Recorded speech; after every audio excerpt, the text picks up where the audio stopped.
Isigaw ang pangalan ni Kaado Paglinawan!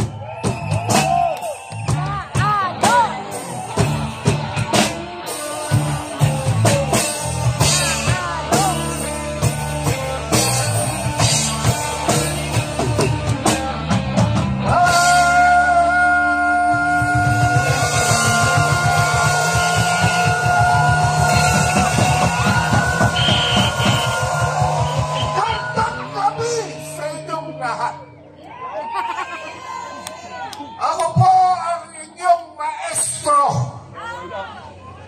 At ngayong araw na ito, ang ating lektura ay tungkol sa katotohanan na tayo ay mga Pilipino. Hindi tayo kalo. Ang ilong natin ay pango.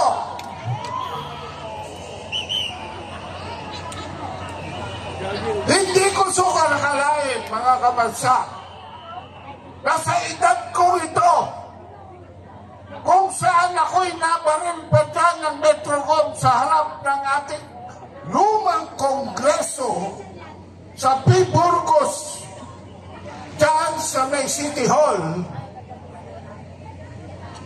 noong batuhin nila ng kabaong si Marcos Sr., biglang nagputukan at sa wingpalad.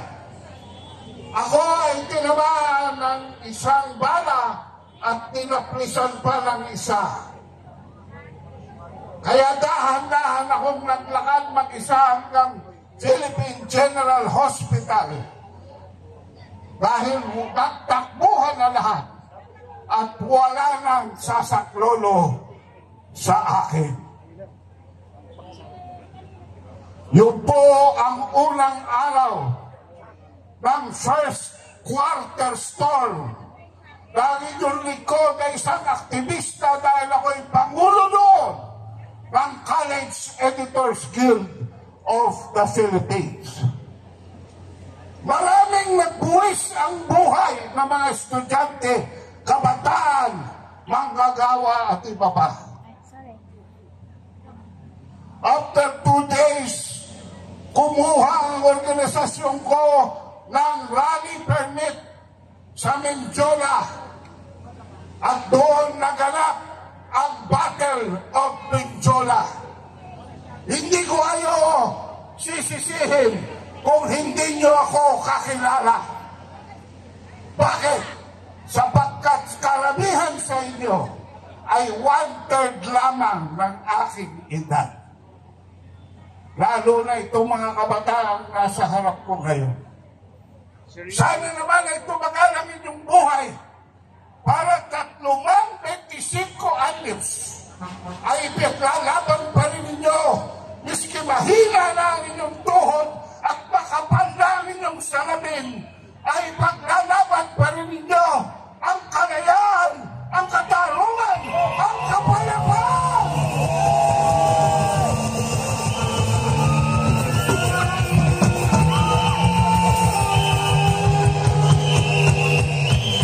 Binudol nila ang mga magsasaka. Wala tayong ginawa dahil hindi tayo magsasaka. Kinalimutan nila mga mangingisda at ang kaso nila ay ang pag-provoke sa China sa isang gera na wala namang may gusto. Wala tayong ginawa dahil hindi naman tayo mangingisda. Doon sa ibang nakikinig na wala rito sa Liwasang Bonifacio at sa Davao City, nilusog nila ang KOJC. Wala ka ba kayong ginagawa dahil hindi kayo KOJC?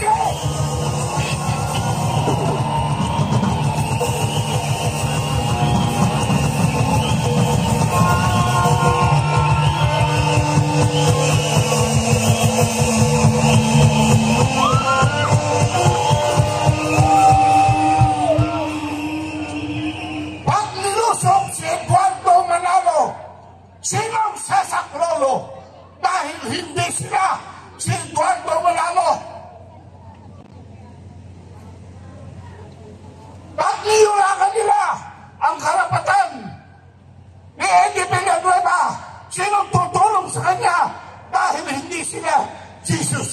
Lord. Makakasigurado ba kayo, lalo na kayong mga Muslim, na hindi kayo ang susunod? Pero baka walang gawin ng iba dahil hindi sila Muslim. Yan, maraming salamat, Sir Rex. Salamat po sa Kayong mga Katoliko na katulad ko, sulit na ano ang inyong ginagawa? Ipinapako na sa cross ang inyong mga kapwa Kristiyano sa Davao City. Wala pa rin kayong ginagawa!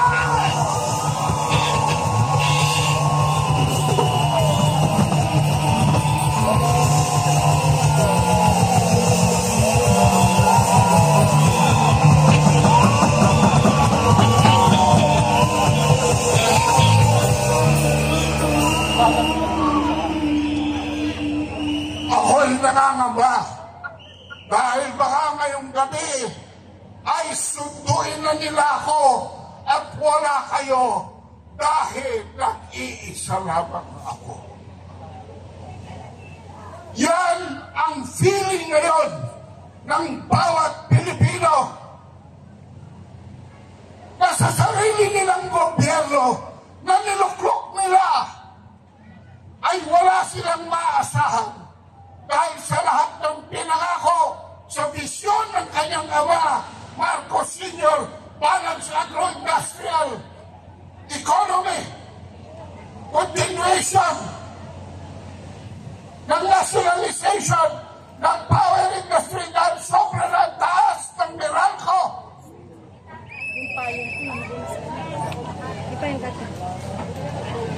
Pagkatayo ng pabrika para magkatrabaho ang lahat ng Pilipino at hindi na malimos abroad.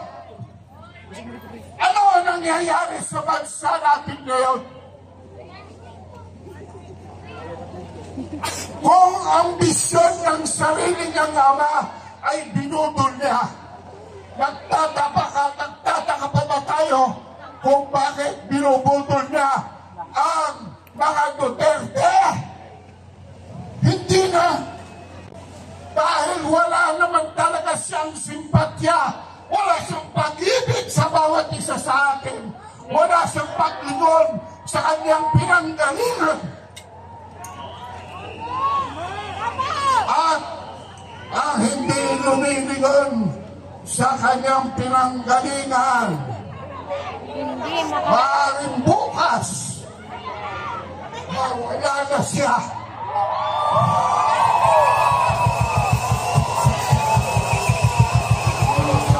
Kaya Marcos, alis na!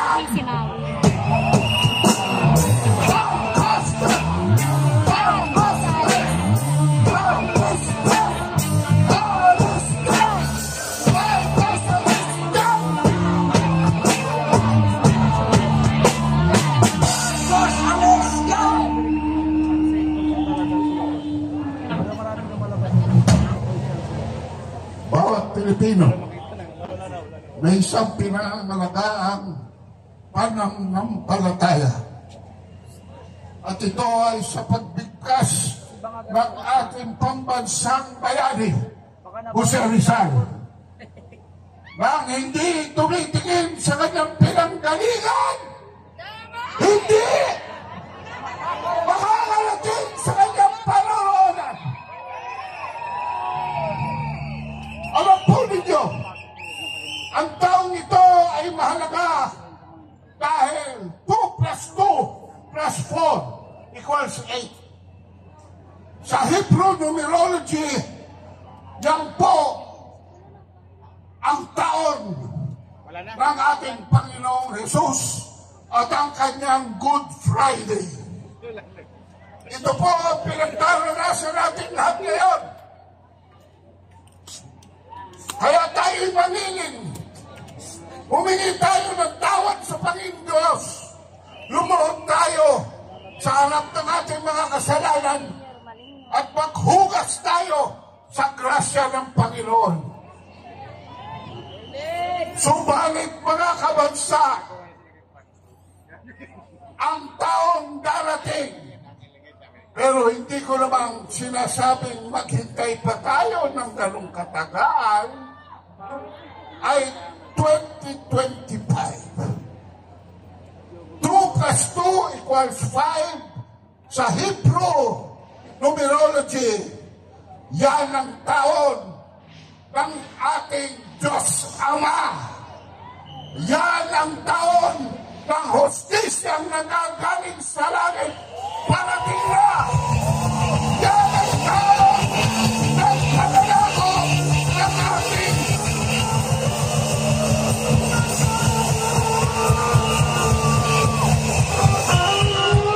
yan ang taon ng pananakot.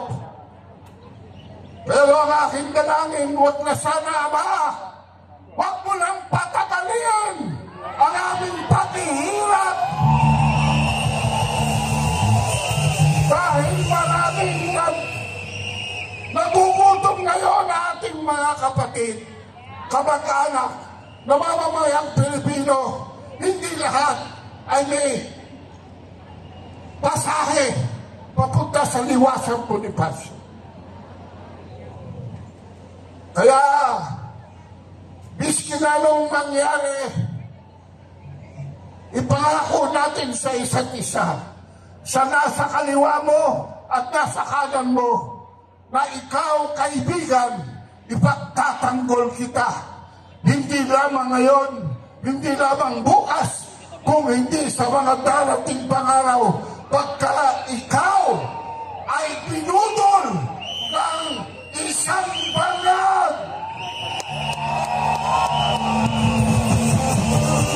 Rosi Balasi, sino ang banal? Rosi Balasi, sino ang banal? Rosi Balasi, sino ang banal?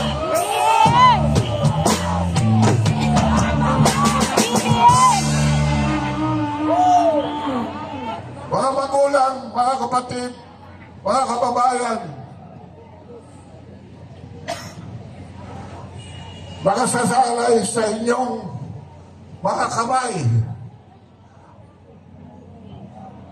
ang hinaharap ng bansang Pilipinas.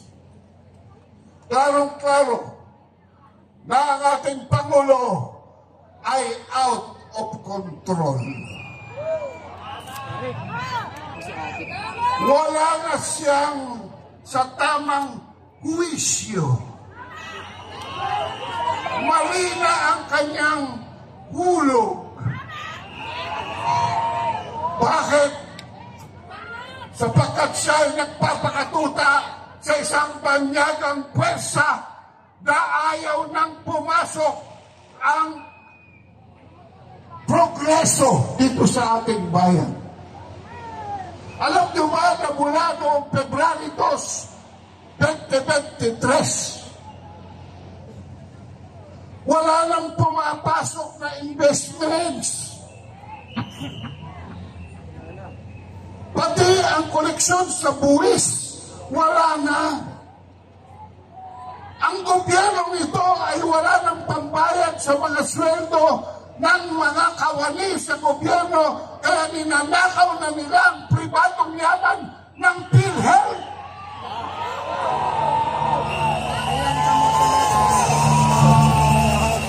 Pero nasaan ang pondo para sa 5,500 flood control projects? Ang pulburon! Ibili na ng pulburon! Nabalitaan ko ngayong hapong ito na nagbaha sa NAIA. Alam niyo ba yun?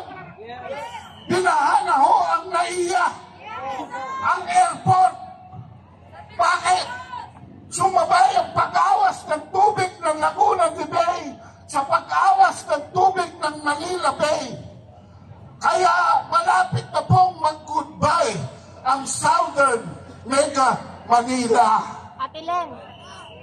Tuwing aapaw ang Laguna de Bay, diyan ninyong mararamdaman ang baha sa norte ng Kamanilaan, sa gitnang Kamanilaan at sa katimugang Kamanilaan.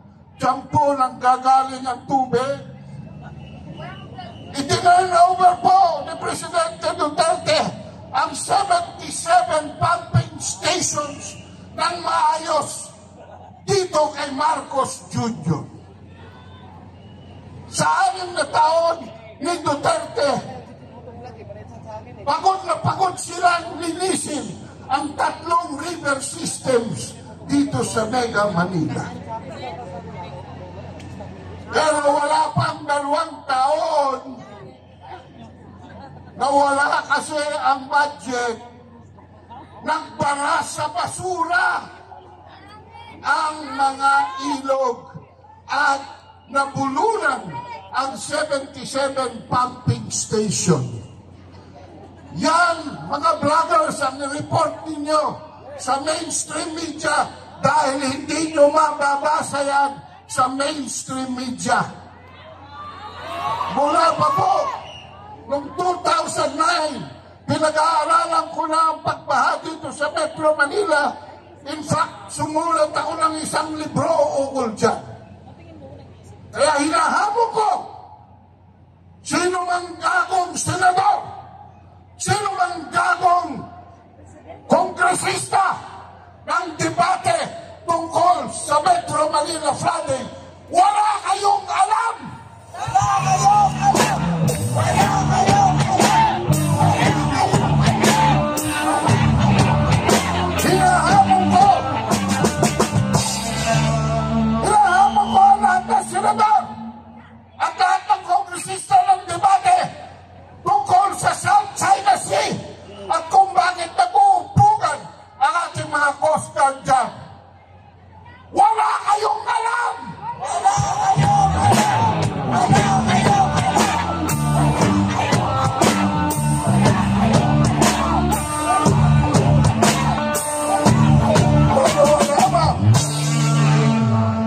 Dalawa lamang ang alam ninyo, mga buwaya! Una, ang magnakaw! Liquidation by certification. Ang Commission on Audit ay isang constitutional body. Bakit ang Kongreso ay nasa ibabaw ng COA? Lahat ng gastos ng taong gobyerno dapat ino-audit ng COA. Dapat may resibo.